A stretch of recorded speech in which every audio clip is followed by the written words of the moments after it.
Theodore Robert Bundy es uno de los criminales más conocidos en la historia. Un criminal de tipo organizado quien desató el miedo de la sociedad de mediados de la década de los 70 en Estados Unidos. Parecía impensado señalar a un estudiante egresado de la Universidad de Washington con vida política y quien buscaba convertirse en abogado. Sin embargo, Ted, en efecto, era responsable de los crímenes atroces que habían comenzado en la ciudad de Seattle a inicios de 1974. Nombres como Karen Sparks, Linda Ann Haley, Susan Rancourt, Roberta Parks, Brenda Ball, Janice Sott, Carol DeRonch, Karen Campbell y una extensa lista de víctimas desde Washington, Utah, Colorado y Florida, todas habían sido presa de la mente retorcida de Bundy, producto de a quien solía denominar la entidad. Carol DeRonch pudo sobrevivir al ataque en las afueras del centro comercial Fashion Place en Utah, y tras la denuncia a la policía tanto de Washington como de Utah no sabían en sí que buscaban al mismo individuo. El 16 de agosto de 1975, Ted fue detenido por un policía quien, tras solicitarle una inspección al vehículo, un Volkswagen Beetle, el mismo que había empleado en sus crímenes anteriores, el oficial halló lo que suelen denominar un kit de secuestro. Bundy fue puesto bajo arresto y sería señalado por DeRonch como el hombre que había intentado secuestrarla a finales de 1974. Ted fue sentenciado a 15 años de prisión luego de un breve litigio, pero las evidencias en el vehículo, más otras señales, lo ubicaban en Colorado, donde habían muerto otras mujeres. Sería trasladado y Bundy decidiría defenderse a sí mismo en el juicio. En la preparación, Ted saltó del segundo piso de la biblioteca de Aspen en Colorado a inicios del mes de junio de 1977. Ese mes, días después, sería puesto bajo arresto, pero Bundy volvería a escapar en el año nuevo de 1978. La entidad había estado demasiado tiempo en silencio y oculta, por lo que tras su llegada a Florida se sumarían más nombres a la pérfida lista de Ted. Margaret Bowman, Kathy Kleiner, Kimberly Leach y otros nombres. Tras su arresto y sus juicios posteriores, los que habían acaparado la atención pública, Ted fue sentenciado a la pena de muerte el 24 de junio de 1979. Un nuevo litigio, ahora con abogados de oficio tras su fracaso, sería condenado nuevamente, siendo trasladado al corredor de la muerte en la prisión Rayford. El 24 de enero de 1989, el mal llamado Ted Bundy moriría en la silla eléctrica, poniendo fin a una de las peores historias jamás vistas. Más de 30 homicidios, dolor, pena, zozobra y miedo, todo derivado de una mente con problemas.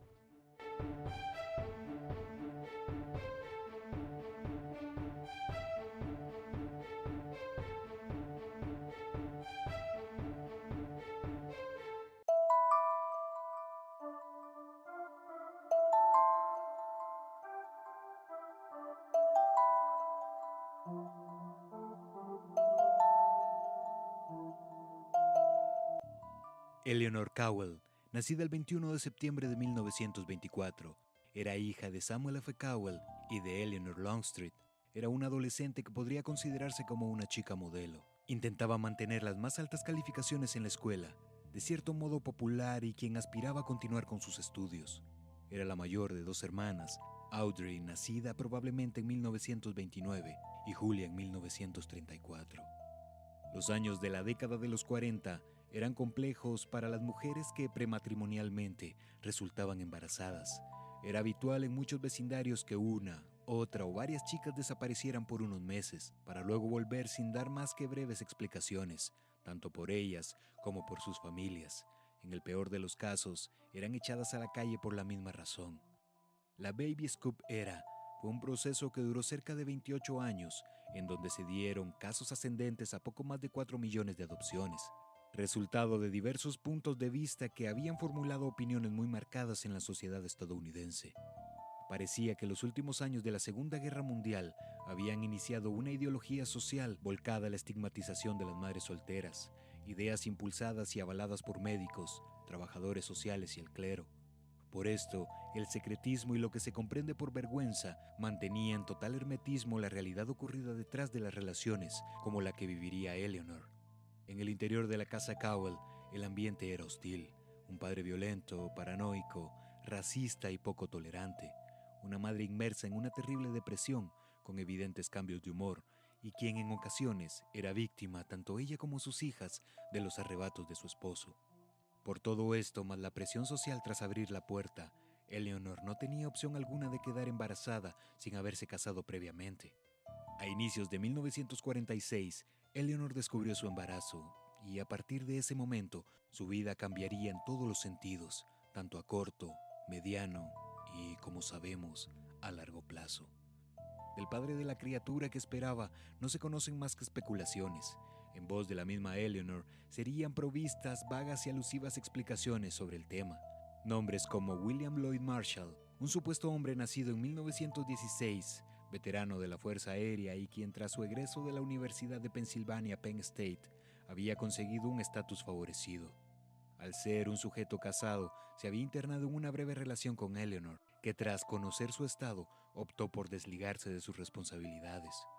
Años más tarde, cuando su hijo se había convertido en uno de los mayores temores de la sociedad, Eleanor respondería que, en efecto, el padre era un soldado llamado Jack Worthington. Ambas versiones, si bien son ambiguas, no son tan oscuras como la propuesta por los estudiosos de la historia del hijo de Eleanor. Por la posición y la reacción de la mujer, señalaban que Cowell había quedado en dicho estado de forma incestuosa tras ser forzada por su padre. La historia posee pasajes secretos, los que no permiten conocer con certeza cómo fue descubierta la verdad. Sin embargo, Eleanor sería conducida al hogar para madres solteras Elizabeth Lund, donde, como sabemos, la adopción era prácticamente la única alternativa. El 24 de noviembre de 1946 nacería un pequeño niño quien sería dejado en dicho sitio, para luego ser recuperado por su madre. El lugar estaba ubicado en Burlington, Vermont, y los Cowell vivían en Pensilvania, por lo que nuevamente viajaron a este lugar para que el pequeño, quien sería nombrado Theodore, viviera junto a su madre. Samuel, de 48 años, y Eleanor, de 51, serían presentados tanto delante de la sociedad como del pequeño Ted como sus padres, siendo Eleanor, de 22, presentada como su hermana mayor. El niño sería nombrado como Theodore Robert Cowell.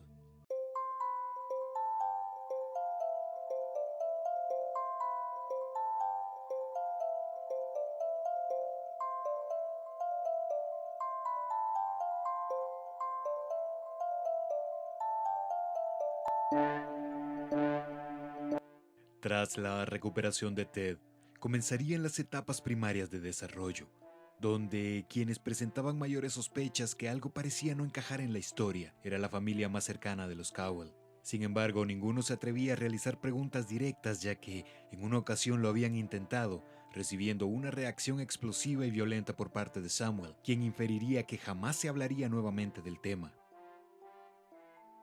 El padre de Eleanor había pertenecido al ejército de los Estados Unidos, aunque lo haría por poco tiempo. Ingresaría pocos meses antes que Alemania firmase el armisticio en el final de la Gran Guerra. La señora Cowell estaba inmersa en una situación poco favorable. Los cambios de humor continuaban. La agorafobia parecía empeorar, junto con la depresión paralizante. Por lo que, con tal de mantener la situación bajo control, sería conducida a recibir terapia electroconvulsiva, y lo que no es impensado señalar, altas dosis de distintos fármacos con tal de mantener estable la mente de Eleanor.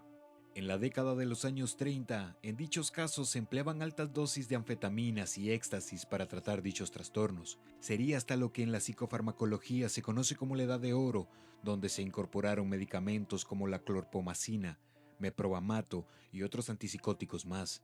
Además, existían en esos años las denominadas tiendas de descargas.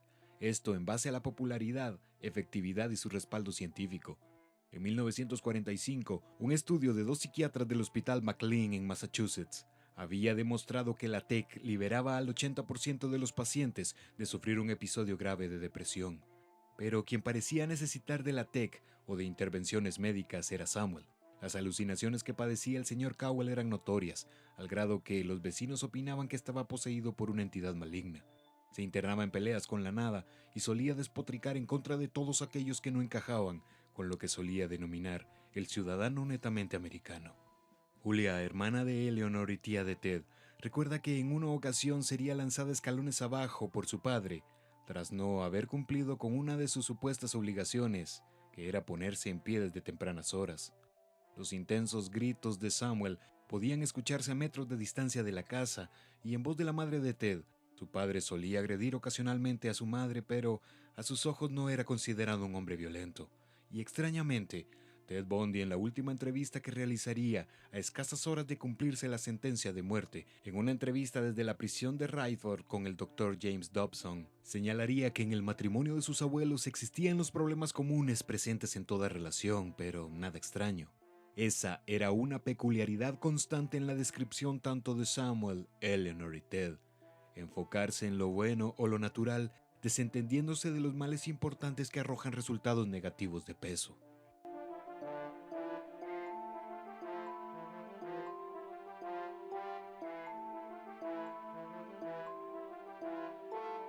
Ted era descrito como un niño sensible quien buscaba constantemente contacto físico, encontrándolo en la mayoría de los casos en su madre. El niño poco a poco veía la personalidad y el comportamiento errático y voluble de la principal figura masculina en su vida. Sumado a esto, Samuel poseía una inclinación extraña por el contenido para adultos, quedando expuesto a este tipo de violentas situaciones. Por si estos señalamientos fuesen poco, existen los que aseguran hipotéticamente que los abusos de índole sexual alcanzarían al pequeño Ted. Además que hay quienes aseguran que Samuel solía llamar bastardo a Ted, historia que no puede ser comprobada y se suma a las tantas versiones que derivan de sus primeros años. El punto que parece haber impulsado la huida de la casa por parte de Louis y Ted sería la experiencia que, en voz de tía Julia, aseguraba haber despertado una mañana rodeada por filosos cuchillos, mientras el pequeño sonreía y jugaba en la escena. Travesura de índole habitual, ya que Samuel solía aplaudir y motivar al niño en lugar de reprenderlo por dichos actos, tal como usualmente se realizaría. Parecían no dimensionar lo que podría generar años después. Recuerdo haber pensado en ese momento que yo era la única que pensaba que era extraño. Nadie hizo nada al respecto. Estas eran las palabras de Julia en torno a esto. Cuando Ted poseía 4 años, surge la primera de las versiones del descubrimiento de la verdad sobre quiénes eran en sí sus padres. En una ocasión, mientras jugaba con uno de sus primos, John Cowell, en el interior de la vivienda, llamó a Ted bastardo. El niño, sorprendido por el insulto, comenzó a indagar tanto en el significado que, si unificamos la teoría anterior, que Samuel solía llamarlo de esa manera, deducimos que era algo a lo que estaba de cierta manera acostumbrado, como la razón de ser tildado de esa manera. La búsqueda arrojaría el resultado que Ted era hijo de su hermana mayor y nieto de sus padres. Esto tras verlo plasmado en un certificado de nacimiento facilitado por su familiar. Esta sería la versión contada por Ted a Elizabeth años más tarde, plasmada en el libro Phantom Prince, Mi vida junto a Ted Bundy, publicado en 1981. Eleanor sabía que era de sumo riesgo el que su hijo estuviese expuesto a dichos escenarios. Varios de los familiares más cercanos habían insistido en que era importante que abandonase el hogar. Louise se hallaba inmersa en una difícil situación y debía tomar una decisión definitiva, pero era complejo el pretender salir adelante por sí sola al ser madre soltera, por lo que Louise nunca hundió demasiado en lo que la motivó a cambiar de nombre, pasando de Cowell a Nelson en el año de 1950, pero se toma que la razón para darle el apellido a Ted, ahora Nelson, era para mantener en secreto que era una mujer con esta característica. Tanto Louis como Ted pasaron de vivir en Filadelfia a Tacoma, en el estado de Washington, en la vivienda del tío paterno de Eleanor, Jack Cowell.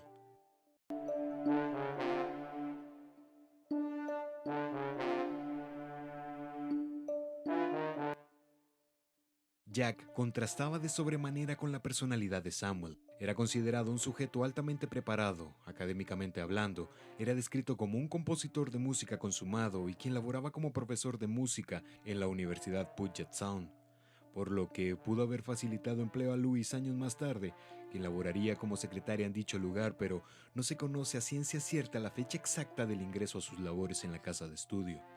Curiosamente, tras este cambio, Ted comenzó a presentar con mayor frecuencia ligeros pero evidentes letargos de habla y tartamudez, algo que le acompañaría por varios años. Louis intentaba llevar una vida lo más normal posible, pero continuaba con la idea de formar un hogar para brindarle a Ted. Sin embargo, el niño extrañaba a quien consideraba su persona favorita, su abuelo.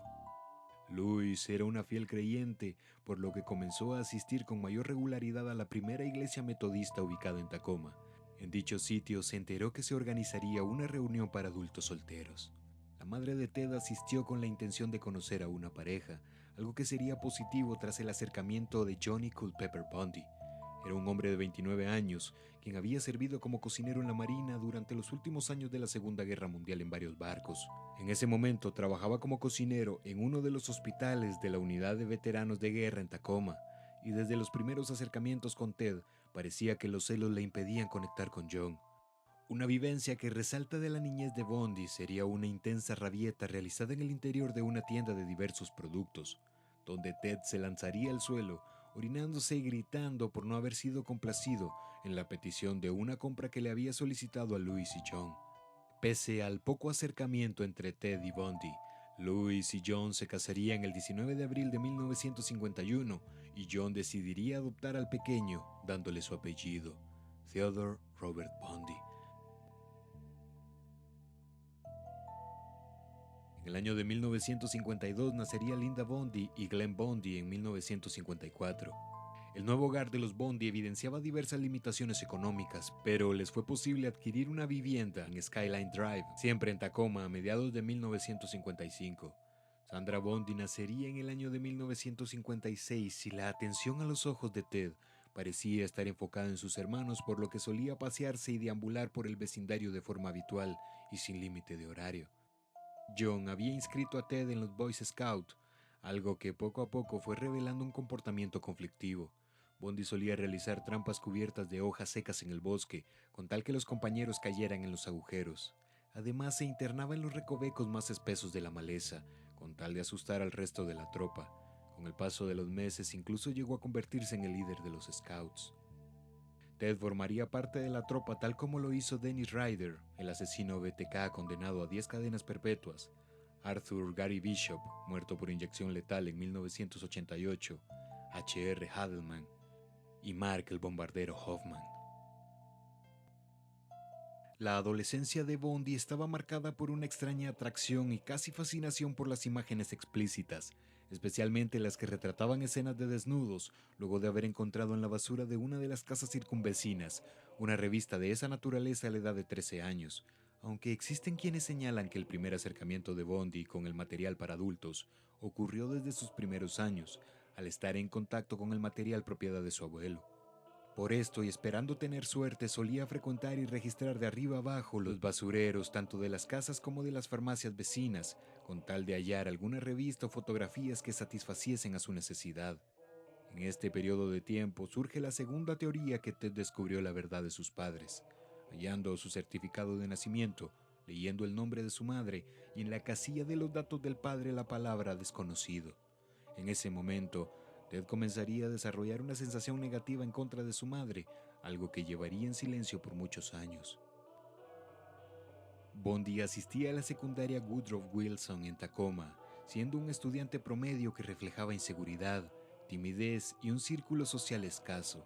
Con frecuencia era intimidado y molestado por sus compañeros por su aspecto físico, el que solía atraer la atención de las chicas de su edad, pero Ted parecía no tener idea de cómo se debía lidiar o acercarse a las mujeres, por lo que las evitaba con más frecuencia de lo normal. En vez de ello, prefería dar sus rondas habituales en su nuevo oficio, repartidor de periódicos, en donde se acercaba desde tempranas horas a las ventanas de las casas, con la intención de alcanzar a observar a alguna chica mientras se cambiaba de vestimenta o se alistaba para tomar una ducha. Por esto sería sorprendido en más de una ocasión, pero en ninguna de las mismas sería señalado o acusado de acosador. Estas son las palabras de Ted en torno a esto. No era que no me gustaran las mujeres o que les tuviera miedo, era solo que parecía no tener idea de qué hacer con ellas. Si bien Bundy contaba con ciertas destrezas atléticas, no formó parte activa de equipos como baloncesto, fútbol u otros deportes. Ted evitaba a toda costa socializar con sus compañeros y siempre se inventaba o encontraba una excusa para no participar en los viajes de campamento u otras actividades, quizás resultado de las burlas hacia él. Tal como sucedía en las duchas de la escuela, mientras Ted se bañaba, varios estudiantes solían echarle agua fría, burlándose de su aspecto, algo que podría haber generado una inseguridad severa. La vida de Ted, más allá de su excentricidad, parecía ser normal. Asistía junto a su familia a la iglesia con regularidad. Solía esquiar, algo que parecía disfrutar demasiado, tanto que solía falsificar los tiquetes de algunos lugares para participar. Se convirtió en el vicepresidente de la beca de estudiantes metodistas y continuaba con sus trabajos en el periódico y cortando el césped de los vecinos. Además, su fascinación por el esquí era tanta que, por lo costoso que se presentaba el equipo, hurtaba de la escuela partes de este para luego presumirlo delante de las personas con las que solía compartir.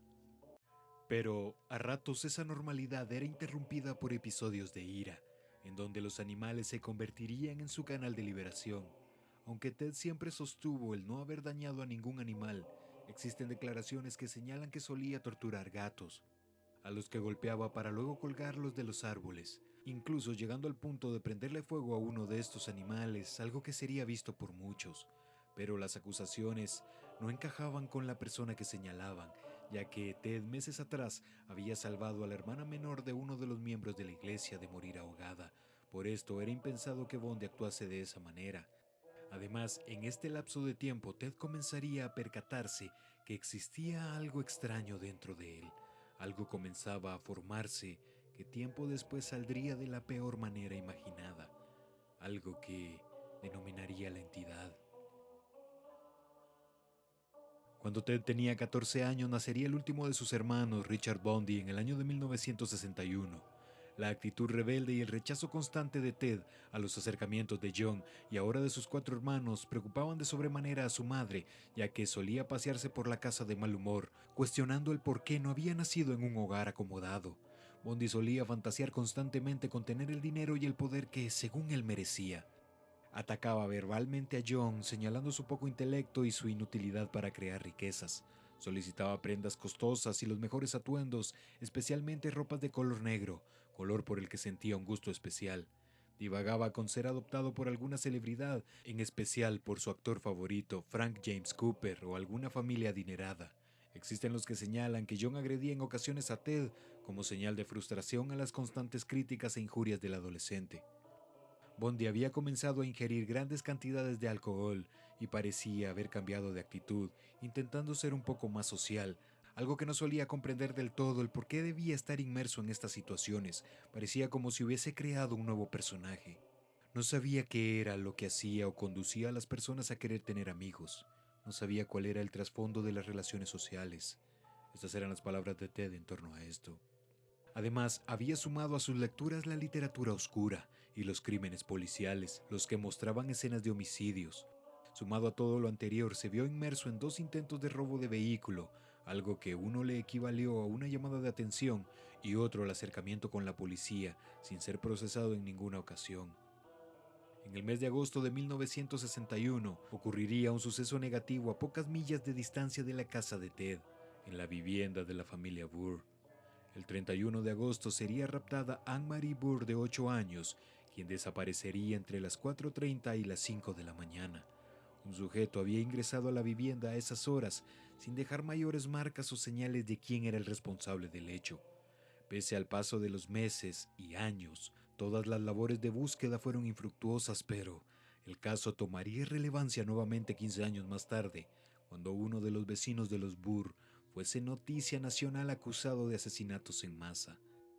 Si bien Ted afirmaría y luego negaría ser el autor de la desaparición y muerte de Anne, por medio de una carta en respuesta a la correspondencia recibida el 30 de mayo de 1986, Ted, teniendo a Beverly, madre de Anne-Marie, como destinatario, insistiría en su inocencia redactando lo siguiente: en primer lugar, no sé qué le pasó a tu hija, Anne-Marie. No tuve nada que ver con su desaparición. Dijiste que desapareció el 31 de agosto de 1961. En ese momento, yo era un chico normal de 14 años. No deambulaba por las calles a altas horas de la noche. No robé autos. No tenía absolutamente ningún deseo de dañar a nadie. Yo era solo un niño promedio. Por su bien, realmente debe comprender esto. Una y otra vez no secuestré a su hija. No tuve nada que ver con su desaparición. Si todavía hay algo que quieras preguntarme sobre esto, no dudes en escribir de nuevo. Dios te bendiga y esté contigo. Paz, Ted. Ted Bundy había dejado atrás la Wilson High con un promedio de B. Si bien no era alto, al menos le fue suficiente para ser aceptado en la Universidad Puget Sound. Luego de su paso por la Universidad Puget Sound en Tacoma, Bondi en el otoño de 1966 llegaría hasta la Universidad de Washington. En ese lugar, Ted conocería a un estudiante del segundo año de psicología, quien ha tenido muchos nombres a lo largo de la historia, siendo Diane Edwards o también llamada Stephanie Brooks, esto en el año de 1967. Brooks parecía ser la mujer con la que Ted siempre había soñado, pero más allá de su relación, la mujer no estaba del todo convencida por el actuar inmaduro de Bondi, algo que el siguiente año se incrementaría pese al interés de Ted por la política, lo que le condujo a formar parte voluntaria de la campaña presidencial de Nelson Rockefeller en el año de 1968. Ted Bundy se convirtió en una pieza de cierto modo importante, al grado de participar activamente en la Convención Nacional Republicana, celebrada ese mismo año como delegado de Rockefeller.